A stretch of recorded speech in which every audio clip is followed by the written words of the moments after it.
बंगाल चुनाव से पहले बीजेपी ने किया बड़ी साजिश का खुलासा। बंगाल में आईपैक और ममता बनर्जी की खुली पोल। एसआईआर के खिलाफ संसद में टीएमसी का जोरदार प्रदर्शन।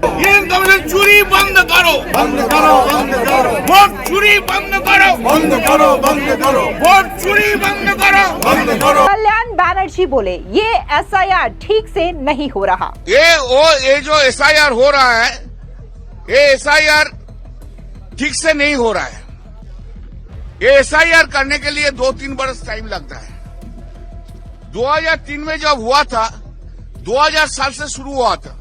इस वक्त की बड़ी खबर सामने आ रही है पश्चिम बंगाल से जुड़ी हुई। दरअसल आपको बता दें कि पश्चिम बंगाल में साल 2026 में विधानसभा के चुनाव होने हैं, लेकिन इससे ठीक पहले बीजेपी ने आईपैक और ममता बनर्जी को लेकर के बड़ा खुलासा कर दिया है और उन्होंने आरोप लगाया है कि आईपैक टीएमसी की मदद के लिए फर्जी वीडियो बना रहा है और पश्चिम बंगाल में कानून व्यवस्था को बिगाड़ने की कोशिश कर रहा है। दरअसल आपको बता दें कि 30 जुलाई को बीजेपी ने सोशल मीडिया साइट एक्स पर पोस्ट कर यह बड़ा दावा किया है और इस साजिश का खुलासा किया कि आईपैक कुछ पत्रकारों के साथ मिलकर फेक नैरेटिव बनाने के लिए फर्जी वीडियोस तैयार कर रहा है, जिससे कि राज्य में अशांति फैलाई जा सके। इसी के साथ ही उन्होंने इस पूरे मामले की जांच की मांग भी की है। वहीं दूसरी तरफ आपको बता दें कि लगातार एसआईआर के मुद्दे को लेकर के राजनीति गरमाई है, जहां पर बिहार में हो रहे एसआईआर को लेकर के विपक्षी दल लगातार बयानबाजी कर रहे हैं। तो इस बीच अब जो मांग उठ रही है कि पश्चिम बंगाल में भी एसआईआर कराया जाना चाहिए, तो इस बीच देखने को मिला कि टीएमसी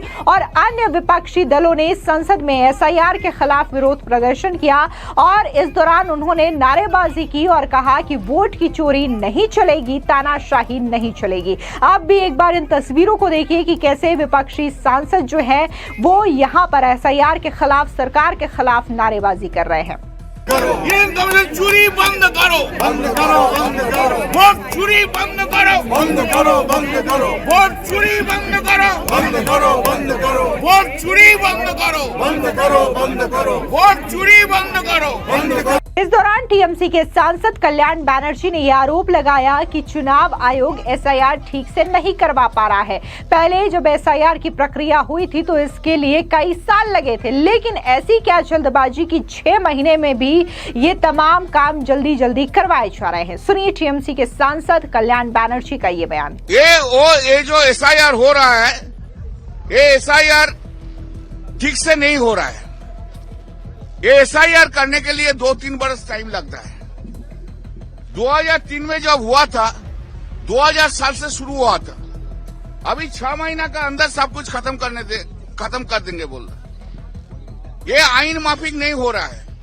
किसी का वोटर लिस्ट से नाम डिलीट करेंगे तो उसको नोटिस देना पड़ता है इलेक्शन रूल्स में, उसको हियरिंग होता है। ये लार्ज स्केल में कर देता है।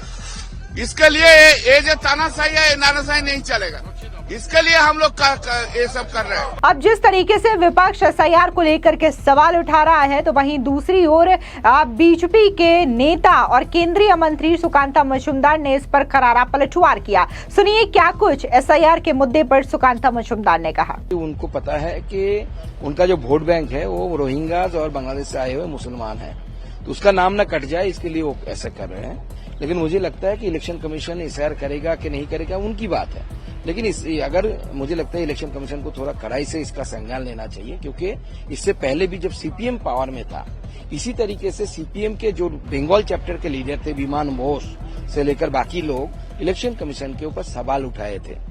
उस समय की इलेक्शन कमीशन ने सीपीएम के ऑल इंडिया जनरल सेक्रेटरी को एक लेटर भेजा था, शोकॉज लेटर, कि आप बताओ, कारण बताओ कि आपके लोकल यूनिट्स इलेक्शन कमीशन पर सवाल उठा रहे हैं, क्या आपका एफिलिएशन क्यों ना कैंसिल किया जाए, पॉलिटिकल एफिलिएशन। इस तरीके की कड़ाई से डिसीजन या जो भी है इलेक्शन कमीशन को लेना चाहिए, मुझे ऐसा लगता है। वहीं दूसरी ओर पश्चिम बंगाल में जिस तरीके से बीजेपी ने बड़ा खुलासा किया है ममता बनर्जी और आईपैक की साजिश को लेकर के, तो इसकी बात करें तो आपको बता दें, दरअसल पश्चिम बंगाल बीजेपी की ओर से सोशल मीडिया साइट एक्स पर एक पोस्ट किया गया, जिसके बाद पूरी तरीके से राजनीतिक घमासान तेज हो गया है और अब आईपैक की भूमिका को लेकर के कई सारे सवाल भी खड़े हो हो रहे हैं। दरअसल आपको बता दें कि बीजेपी बांग्ला ने पोस्ट करते हुए कहा कि हमें खुफिया जानकारी मिल रही है कि आईपैक नाम का एक बाहरी संगठन पश्चिम बंगाल में कानून व्यवस्था को बिगाड़ने की कोशिश कर रहा है। रिपोर्ट से पता चला है कि वे कुछ पत्रकारों की मदद से राज्य में अशांति फैलाने के उद्देश्य से फेक नैरेटिव गढ़ने के लिए फर्जी वीडियोस बना रहे हैं।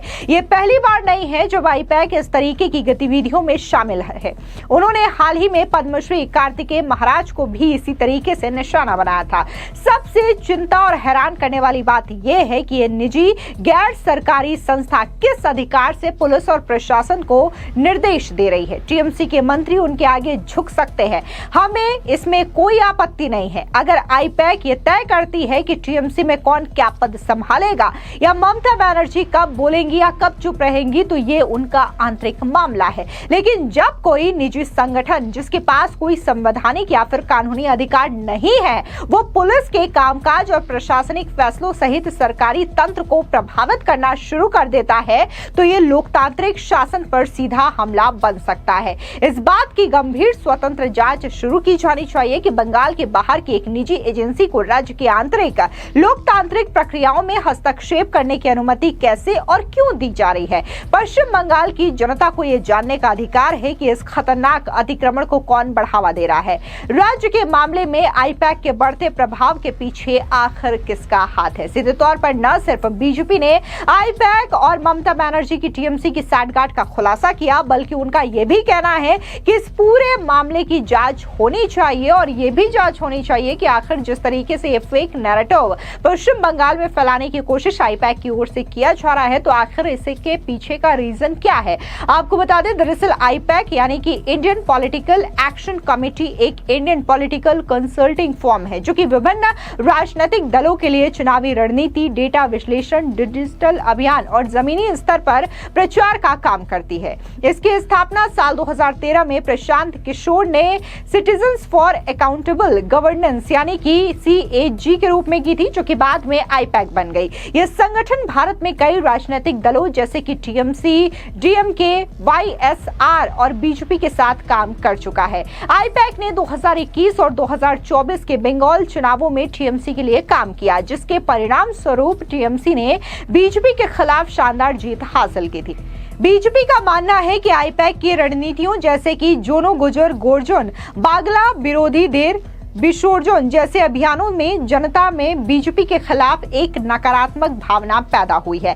आपको बता दें कि प्रशांत किशोर जो कि आईपैक के संस्थापक हैं, उन्होंने पहले 2014 में बीजेपी के लिए कैंपेन किया था, लेकिन बाद में उनके और बीजेपी के बीच मतभेद हो गए और बीजेपी का आरोप है कि आईपैक की रणनीतियां अब उनके खिलाफ इस्तेमाल की जा रही है, खास तौर से पश्चिम बंगाल में जहां टीएमसी ने उनकी प्रगति को रोक रखा है। अब बीजेपी ने खुफिया जानकारी का हवाला देते हुए यह बड़ा खुलासा कर दिया है कि आईपैक फर्जी वीडियो बना करके जनता को गुमराह करने और कानून व्यवस्था की स्थिति को खराब करने की कोशिश कर रहा है। इतना ही नहीं, जिस तरीके से बीजेपी का यह कहना है कि आईपैक प्रशासन और लोकतांत्रिक व्यवस्थाओं पर भी कहीं ना कहीं हमला करने का काम कर रहा है। आखिर ये जो अधिकार है वो आईपैक को किसने दिया है? आईपैक जो है वो पॉलिटिकल कंसल्टिंग का काम कर सकता है, लेकिन वो लोकतांत्रिक अधिकारों को लेकर के या फिर प्रशासन के कामों में दखल अंदाजी नहीं कर सकता है। फिलहाल इस पूरी खबर पर आपकी क्या राय है? कमेंट सेक्शन में जरूर बताएं। धन्यवाद।